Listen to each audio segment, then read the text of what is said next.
বছর ৭০-এর ভদ্রলোকটি আমার মতোই কলকাতা থেকে ভুবনেশ্বর যাচ্ছেন। পরনে পায়জামা পাঞ্জাবি, তার উপর জহর কোট চাপানো। কম্বলটাকে পায়ের ওপর জড়িয়ে বাবু হয়ে বসে এক মনে মোবাইলে টাইপ করে চলেছেন।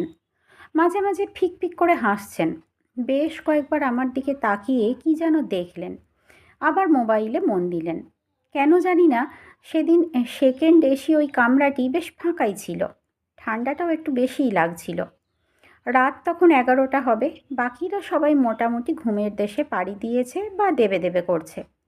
রাত 1টার আগে আমার ঘুম আসবে না, তাই আমি চাদরটাকে সারা গায়ে জড়িয়ে মোবাইলটা নাড়াচাড়া করছিলাম।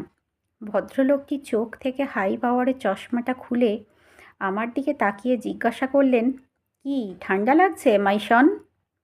ভদ্রলোকটিকে দেখে আমার শিক্ষক বা প্রফেসর মনে হচ্ছিল। বেশ একটা পার্সোনালিটি তার সারা শরীরের ভাষায় প্রকাশ পাচ্ছিল। তার উপর ওনার মুখে মাই শন কথাটি শুনে আমি একটু নড়েচড়ে বসলাম। বললাম, তা একটু লাগছে। ভদ্রলোকটি বললেন, এক্ষুনি লাস্ট কফিওয়ালা উঠবে, একটু কফি খেয়ে নাও, দেখবে ভালো লাগবে। ঠিক তাই দুজনেই কফি নিয়ে বসলাম। একে একে ধেয়ে এলো অতি পরিচিত কিছু প্রশ্ন। কোথায় থাকো? কি করা হয়? সন্তান কটি? তারা কিসে পড়ে? কথায় কথায় ভদ্রলোকটি বললেন উনি ক্যালকাটা ইউনিভার্সিটির বাংলার প্রফেসর ছিলেন। কিছুক্ষণ দুজনেই চুপ। তারপর ভদ্রলোকটি শান্ত গলায় জিজ্ঞাসা করলেন, কেমন লাগছে জীবনের স্বাদ? বাড়িতে সময় দেওয়া হয়? আমি কি বলবো তা ঠিক গুছিয়ে উঠতে পারছিলাম না। ভদ্রলোকটি আমাকে একটু আশ্বস্ত করে বললেন, আমি জানতে চাইছি জীবনটাকে মিষ্টি লাগছে না তেঁতো? আমি হাসতে হাসতে বললাম, টক ঝাল মিষ্টি। সকাল 9টায় অফিস, তারপর ফিরতে ফিরতে সেই রাত 8টা। বাকি সময়টুকু হয় আমার সাথে বউয়ের ঝামেলা, নয়তো মেয়ের সাথে মেয়ের মায়ের। সকালে ঘুম থেকে দেরি করে কেন ওঠা থেকে শুরু, হোমওয়ার্ক কেন হয়নি, খাবার কেন থালায় পড়ে, স্কুলের ব্যাগ কেন গোছাওনি, খাটের চাদর কেন লণ্ডভণ্ড, বইগুলো ঠিক জায়গায় নেই কেন, পা না ধুয়ে কেন খাটে উঠেছ, আর কত টিভি দেখবে, একটা না একটা বিষয় নিয়ে লেগেই আছে। মাঝে মাঝে অতিষ্ঠ হয়ে মেজাজ যায় হারিয়ে।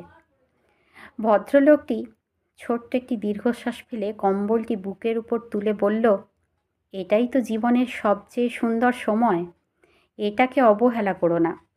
টক ঝাল মিষ্টির এই অতুলনীয় স্বাদটাকে কবজি ডুবিয়ে চেটে পুটে খাও, একেবারে হাতের নখ থেকে কনুই পর্যন্ত।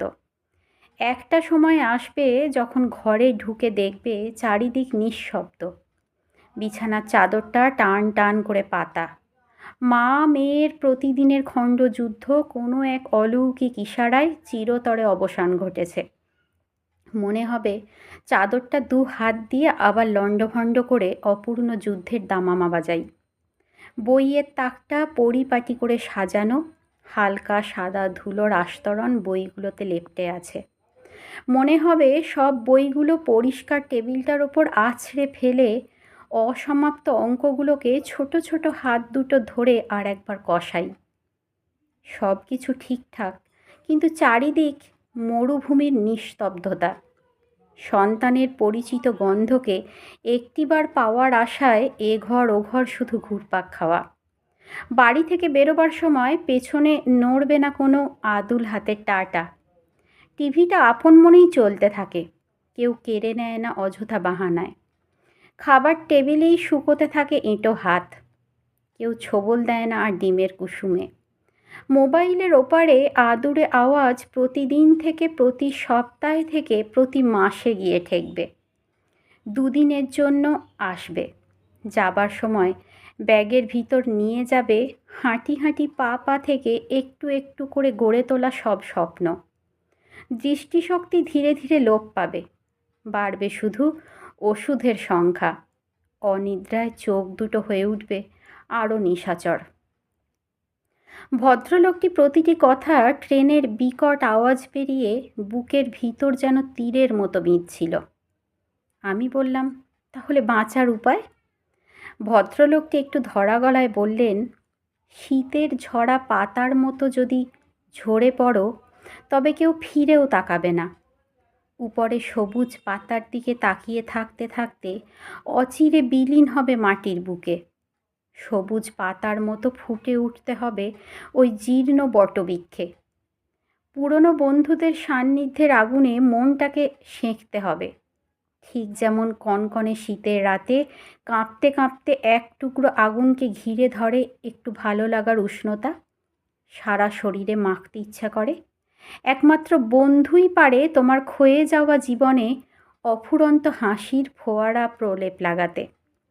তাই তো আমি সময় অসময়ে চোখ রাখি ওই মোবাইলের ছোট জানালায়। তাতে ভেসে ওঠা পুরনো বন্ধুর এক একটা শব্দ, সবুজ পাতার ফাঁক দিয়ে ঠিকরে বেরিয়ে আসা এক একটি সূর্যরশ্মি।